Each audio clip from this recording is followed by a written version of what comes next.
Hello guys आजको भिडियोमा म आफ्नो होम नेटवर्कलाई वाइफाई 6 मा चाहिँ अपग्रेड गर्न लागेको छु। सो अहिले युज गरिरहेको मेरो एउटा एक्सेस पोइन्ट चाहिँ यो हो।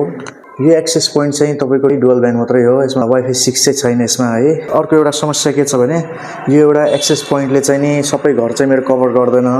सो अब एउटा यो अर्को एक्सेस पोइन्ट जुन छ यो चाहिँ नि वाइफाई 6 एक्सेस पोइन्ट हो। यो एक्सेस पोइन्ट जुन छ यो चाहिँ नि वाइफाई 6 एक्सेस पोइन्ट हो।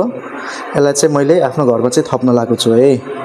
अहिलेको केसमा चाहिँ एउटा यो एक्सेस पोइन्ट मात्रै छ जसले चाहिँ मेरो सबै घर चाहिँ कभर गरेको छ हैन। तर यसले चाहिँ तलको फ्लोरहरुमा चाहिँ अलिक राम्ररी सिग्नल दिदैन। त्यो भएर चाहिँ एउटा अर्को एक्सेस पोइन्ट पनि मैले एड गर्न लागेको छु। सो यो एक्सेस पोइन्टले चाहिँ मैले चाहिँ अहिले यसलाई सारेर घरको अगाडिपट्टि चाहिँ ठ्याक्कै यहाँ पंखाको साइडमा ड्रिल गरेको छु। यहाँ चाहिँ मैले प्लेस गर्छु र जुन यो वाइफाई 6 एक्सेस पोइन्ट भने मैले यसलाई चाहिँ ठ्याक्कै घरको अर्को कर्नरमा ठ्याक्कै यहाँनिर हेर्नुस् त यहाँनिर पनि ड्रिल गरेको छु। यसलाई चाहिँ यसरी सिलिङमा चाहिँ माउन्ट गर्छु है। यसलाई अब पावर कसरी गर्ने भन्दाखेरि दुईटैलाई चाहिँ यो चाहिँ अहिले चाहिँ ठ्याक्कै आफ्नो पिओई एडाप्टरबाट चाहिँ पावर अप भइरहेको छ भने अब दुईटा जोड्दाखेरि चाहिँ नि मैले के सोचेको छु भने मैले यो डिभाइसहरुलाई चाहिँ अब यो पिओई स्विचबाट चाहिँ नि मैले अब यिनहरुलाई चाहिँ पावर गर्न लागेको छु। सो दैट पावर एडाप्टरको ह्यासल नहोस् र धेरैवटा तारहरु चाहिँ नहोस् भनेर है।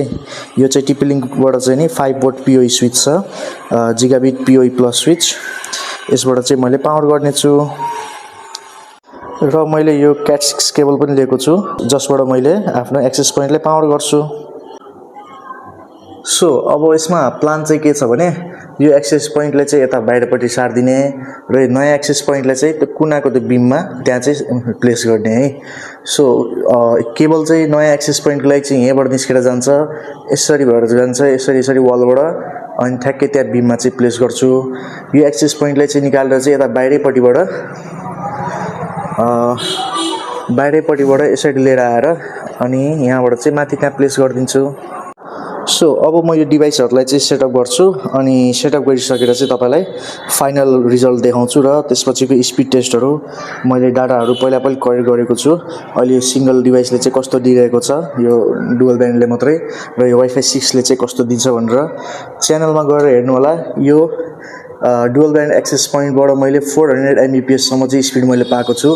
5 वर्ष अगाडिको एउटा शर्ट्स मैले युट्युबमा हालेको थिएँ हैन, त्यो चाहिँ हेर्नु होला एकचोटी। त्यो बेलामा इन्टरनेट नेपालमा भर्खर सीजी नेटको 120 एमबीपीएस को स्पिड आएको थियो। त्यो बेलामा पनि मसँग मैले चाहिँ त्यहाँ 400 एमबीपीएस को स्पिड टेस्ट गरेर यसबाट चाहिँ देखाएको थिएँ। च्यानलमा एकचोटी चेक गर्नु होला। सो म अब यो नयाँ एक्सेस पोइन्टलाई चाहिँ त्यहाँ प्लेस गरेर त्यसपछि तपाईहरुलाई भिडियो देखाउँछु है। अनि यो चाहिँ नि गाइस मेरो अहिलेको नेटवर्क सेटअप छ यो ठाउँको है। अब यहाँ चाहिँ र्याकहरु मैले केही पनि राखेको छैन, अहिले यतिकै प्लेस भइरहेको छ। बिस्तारै फ्युचरमा मैले यहाँ र्याक पनि पक्कै पनि ल्याउँछु होला। सो अहिलेको सेटअप के छ भने अहिले हाल मैले युज गरिरहेको चाहिँ एन्टी फाइबरको इन्टरनेट हो, एन्टी फाइबरको राउटर हो यो। यसको चाहिँ वाइफाई मैले अफ राख्छु, यसबाट इन्टरनेट मात्रै लिन्छु र मेरो एक्सेस पोइन्टहरुबाट चाहिँ वाइफाई मैले युज गर्ने गरेको छु। सो अहिलेको सेटअप के छ भने यो चाहिँ फाइबर राउटर हो, आईएसपी ले दिएको। यसबाट आएको इन्टरनेट चाहिँ यहाँ मैले माइक्रोटिक राखेको छु, यहाँ माइक्रोटिकमा जान्छ है।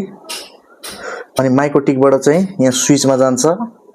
यो पनि टिपी लिंककै 8 पोर्टको जिगाबिट स्विच हो, म्यानेज स्विच हो यो चाहिँ।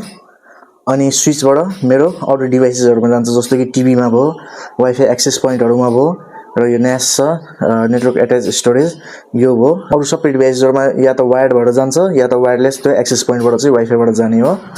सो अब मैले यहाँ के प्रपोज गरेको छु भने अब चाहिँ नि यो जुन म्यानेज स्विच छ यसलाई चाहिँ मैले रिप्लेस गरेर यसको ठाउँमा चाहिँ मैले अघि मैले तपाईहरुलाई देखाएको 5 पोर्टको पिओई स्विच यहाँ राख्छु सो दैट मेरो दुईटै एक्सेस पोइन्टहरु चाहिँ पावर होस्। र फ्युचरमा मैले अब यसमा मैले सीसी क्यामेरा पनि एड गर्न सोचेको छु सो दैट त्यही स्विचले पनि सीसी क्यामेरा र एक्सेस पोइन्ट दुईटैलाई काम होस् भनेर है। सो अब चाहिँ म एक्सेस पोइन्ट चाहिँ एड गरेर तपाईहरुलाई फरवर्ड भिडियोमा देखाउँछु है। यो एक्सेस पोइन्ट एड गर्नुको एक दुईवटा रिजनहरु छ, किनभने एउटा मात्रै यो पुरानो एक्सेस पोइन्टले चाहिँ के हुन्छ भने एक त सबै घरलाई चाहिँ कभर गर्दैन। अर्को कुरा के छ भने अब यो एउटा मात्रै एक्सेस पोइन्ट छ र यसमा चाहिँ 20-30 वटा डिभाइस कनेक्ट हुँदाखेरि कता कता अलिकति ल्याग भयो जस्तो फिल हुन्छ। सो त्यो भएर पनि मैले यो वाइफाई 6 एक्सेस पोइन्ट एड गर्न लागेको छु सो द्याट मेरो घरको लोड चाहिँ डिभाइड होस् र मजाले राम्रो नेटवर्क कभरेज आओस् र स्पिड पनि राम्रो आओस्। सो अब अगाडि हेरौँ है। सो गाइज यो हेर्नु, अब यो फाइनल मैले सेटअप गरिसकेँ है। यो एक्सेस पोइन्टले चाहिँ मैले यहाँ ल्याएर राखिदिएको छु होइन।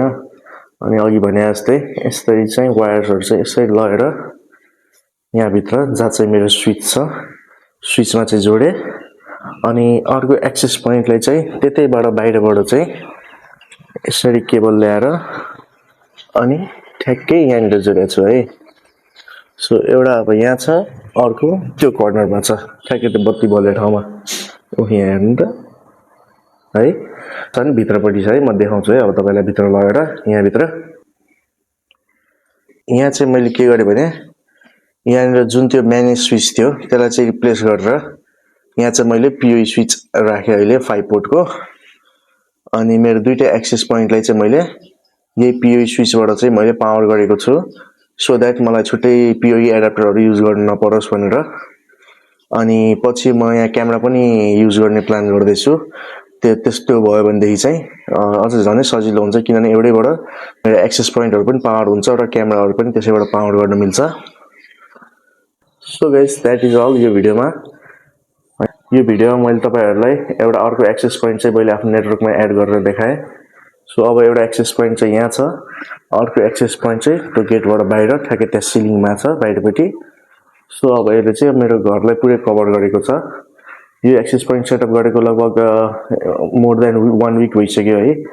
र 1 विकसम्म मैले ट्राई गरेँ, टेस्ट गरेँ र अहिले चाहिँ निकै राम्रो मैले पर्फर्मेन्स पाइरहेको छु। होल सबै घर चाहिँ मेरो कभर भइरहेको छ अहिले है। अब चाहिँ स्पिड पनि निकै राम्रो आएको छ, किनभने यो चाहिँ नि वाइफाई 6 छ नि त, यसले चाहिँ निकै राम्रो कनेक्सन दिइरहेको छ र स्पिड पनि एकदम मजाको आइरहेको छ। सो अब यसको स्पिड टेस्टहरू केहीहरू चाहिएको छ भने प्लिज कमेन्ट गर्नु होला। पक्कै पनि म नेक्स्ट भिडियोमा तपाईहरुलाई त्यो पनि देखाउने छु। सो च्यानलमा नयाँ हुनुहुन्छ भने च्यानललाई पनि सब्स्क्राइब गर्नु होला र यस्तै खालको नेटवर्किङ भिडियो केही हेर्न मन लागेको छ भने कमेन्ट गर्नु होला।